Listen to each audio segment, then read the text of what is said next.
দীর্ঘ ১৮ মাসের এক ঐতিহাসিক ও চ্যালেঞ্জিং রূপান্তর কাল শেষে বাংলাদেশের অন্তর্বর্তীকালীন সরকারের প্রধান উপদেষ্টা ড মোহাম্মদ ইউনূস পদত্যাগ করেছেন। গত সোমবার জাতির উদ্দেশ্যে দেওয়া এক আবেগঘন বিদায়ী ভাষণে তিনি এ ঘোষণা দেন। তারপর দিন তারেক রহমানকে রাষ্ট্র বুঝিয়ে দিয়ে ক্ষমতা ছাড়েন ড ইউনূস।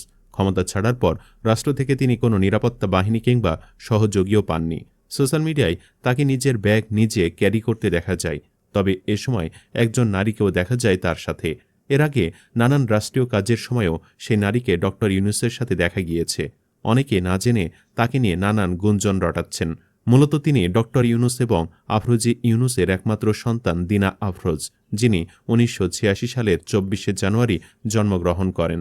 সম্প্রতি ড ইউনূসের বিদায় অনুষ্ঠান ও তারেক রহমানের হাতে ক্ষমতা হস্তান্তরের নানান অনুষ্ঠানে দিনাকে দেখা গিয়েছে। এর আগে জাতিসংঘ অধিবেশনে ডোনাল্ড ট্রাম্পের সঙ্গে ড ইউনূসের সাক্ষাতের সময় দিনা আফরোজকে তার বাবার সাথে দেখা গিয়েছিল।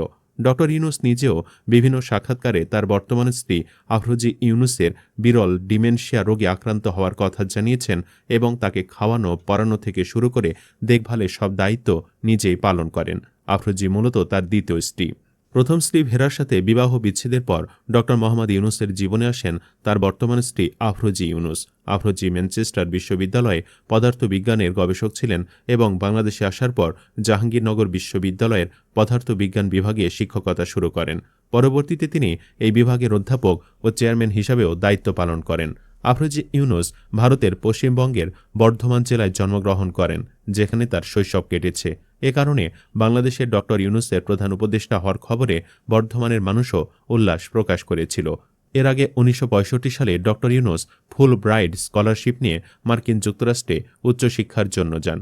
সেখানে ভ্যান্ডারবিল্ট বিশ্ববিদ্যালয়ে পিএইচডি করার সময় ভেরা ফরেনস্টেনকো নামের একজন খ্রিস্টান নারীর সঙ্গে তার পরিচয় হয় এবং ১৯৭০ সালে তারা বিবাহ বন্ধনে আবদ্ধ হন। ১৯৭১ সালে তিনি ভ্যান্ডারবিল্ট বিশ্ববিদ্যালয় থেকে অর্থনীতিতে পিএইচডি ডিগ্রি অর্জন করেন এবং ১৯৭২ সাল পর্যন্ত মিডল টেনেসি ইস্ট ইউনিভার্সিটিতে অর্থনীতির সহযোগী অধ্যাপক হিসেবে শিক্ষকতা করেন। ১৯৭২ সালে এই দম্পতি বাংলাদেশে ফিরে আসেন। তাদের কন্যা মনিকা ইউনূস ১৯৭৭ সালে জন্মগ্রহণ করেন। তবে মনিকার জন্মের ৩ মাসের মধ্যে ভেরা মনিকাকে নিয়ে আমেরিকার নিউ জার্সিতে চলে যান। তিনি নাকি বলেছিলেন, বাংলাদেশ সন্তান পালনের জন্য ভালো জায়গা নয়। একটি সূত্র অনুযায়ী ড ইউনূসের বিভিন্ন প্রকল্পের জন্য রাশিয়া থেকে যে আর্থিক সহায়তা আসত, তার প্রথম স্ত্রী ভেরাই সেই তহবিল জোগাড় করে দিতেন এবং তার সঙ্গে রাশিয়ার বড় বড় শিল্পপতিদের যোগাযোগ ছিল।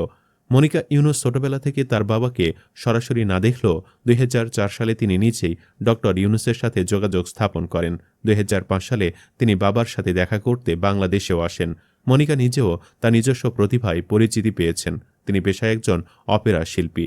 ১৩ বছর বয়সে ম্যাসাচুসেটসের ট্র্যাঙ্গেলউড মিউজিক সেন্টারে ভর্তি হন এবং পরবর্তীতে নিউ ইয়র্কের জিলিয়ার্ড স্কুলে ভোকাল পারফরমেন্সে স্নাতক ডিগ্রি অর্জন করেন। তিনি আরেক অপেরা শিল্পী ব্র্যান্টন রিলন্ডসকে বিয়ে করেছেন। সম্প্রতি আওয়ামী লীগ সরকারের আমলে তার বাবার বিরুদ্ধে মামলা ও হয়রানি নিয়ে তিনি চ্যানেল 4কে দেওয়া এক সাক্ষাৎকারে কথা বলেন।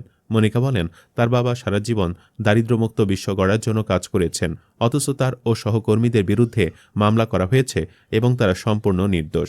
২০২৪ সালে ৫ আগস্ট ছাত্র জনতার অভ্যুত্থানে শেখ হাসিনা সরকারের পতনের পর থেকে শান্তিতে নোবেলজয়ী ড ইউনূসের নেতৃত্বে বাংলাদেশ এক কঠিন সময় পার করেছে। দেশের ভেঙে পড়া প্রতিষ্ঠানগুলো সংস্কার এবং একটি অংশগ্রহণমূলক নির্বাচন আয়োজন ছিল তার প্রধান লক্ষ্য। গত ১২ ফেব্রুয়ারি অনুষ্ঠিত ১৩তম সংসদ নির্বাচনে সেই লক্ষ্যেরই প্রতিফলন ঘটেছে। ড ইউনূসের আমলে নানান ভুলভ্রান্তি থাকতে পারে, তবে তিনি নিজের সর্বোচ্চ চেষ্টা করেছেন। তবুও বিদায়বেলায় তাকে যথেষ্ট সম্মান দেওয়া হয়নি। এই নিয়ে আপনাদের মতামত জানাতে পারেন বন্ধুরা। তাকে মিস করলে চ্যানেলটি সাবস্ক্রাইব করুন। ধন্যবাদ।